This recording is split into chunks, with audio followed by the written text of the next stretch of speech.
Good morning. Welcome to another podcast of the Electric Buffalo on another fine Montana day. I woke up this morning not feeling real happy, which is unusual for me. I'm pretty happy about everything. But what's really dawned on me over the last couple of months reading the news and watching what's happened in Congress is that our president, Trump, for better or worse, has created a lawless society.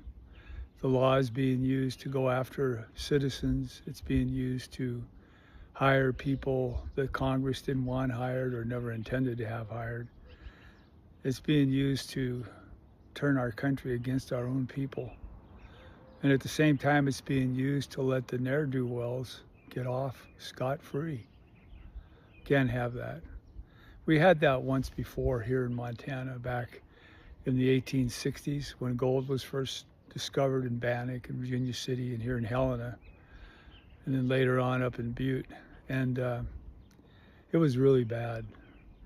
What the people did in those days is they had to put a stop to it because the legal system hadn't caught up yet with the realities on the ground. People were being robbed, they were being murdered, they were being raped, they were being killed, and nothing was being done about it.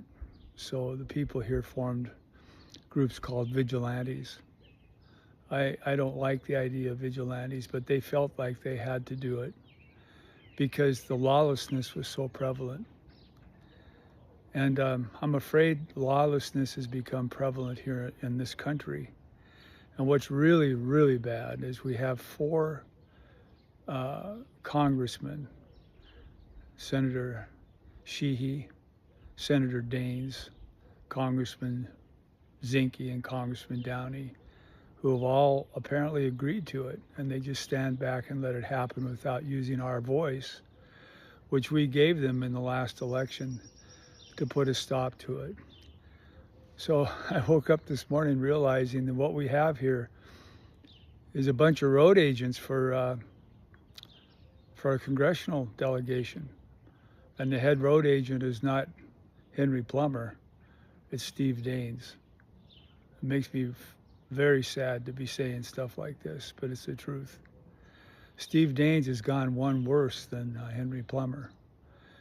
He not only has used his status in Congress to create a $33 million slush fund for his last election, that was made with money from people who were delighted to get out of paying taxes, wealthy people, get out of paying estate taxes and taxes on corporate earnings that they could flow through as ordinary income.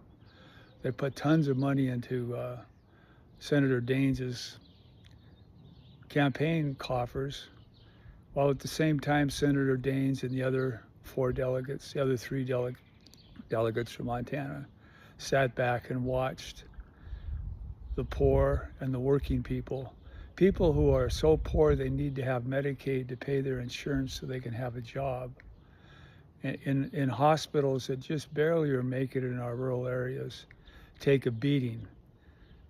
They took a beating in Congress to come up with the money to pay these guys rich friends. I hate to say this about people, but that's what's happened. We've got modern day road agents on our hands.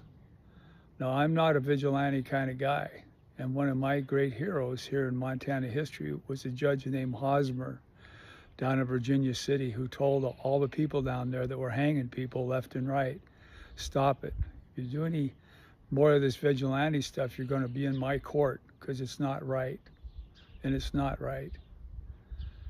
But while he was doing that with a lot of courage down in Virginia City after dozens of people have been hung for doing things not quite as bad as what some of our congressional delegation has done, really.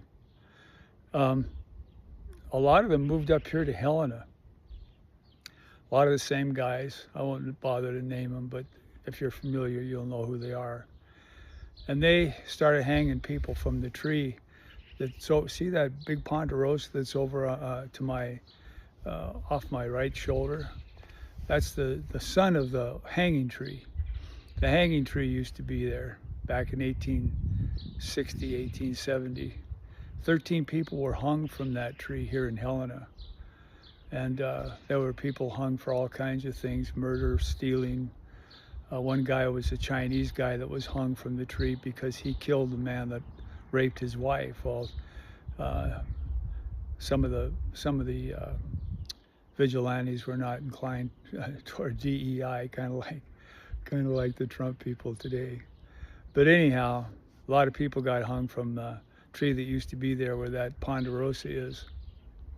And then it was put to a stop when a minister paid a young fellow $2.50 to cut the tree down. So he went up there and he cut down the hanging tree. And the people in town were pretty upset about it, actually. They went up there and they all got pieces to take home to put in their baby books, I guess. People are that way.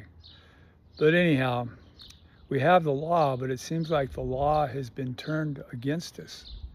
It's been used to avoid accountability. It's being used to not take action when leadership is required. That's the truth. That's what's going on. These guys are a bunch of wimps. But worse than that, they're like road agents. So am I asking that we become vigilantes? No. But I am saying that there's something about the vigilante state of mind that we need to start taking very seriously. And that is that it's either you're alive or you're dead. You're in or you're out. And what Judge Hosmer said when he made his case to the people in his court telling them to knock it off, he said you can't have one punishment for everything. You can't just kill people because they've done anything, right? Stole some money, stole some gold, raped somebody, whatever. He said you can't do that. The law is more sophisticated than that, and he's right. But with voters, it's not that way. Voters, we can have a vigilante state of mind, and we can say it's enough of this stuff. You're out of here. And I'm asking you to join with me to, number one, get rid of Steve Daines, who is the Henry Plummer of the Montana road agents, absolutely. And at the same time, get rid of the person that's created this lawless environment that's really ruining the country. Well, this is John Driscoll. I'm talking to you from my front yard on Dry Gulch in Helena, Montana, about 200 feet from the sun of Montana's hanging tree. Thanks.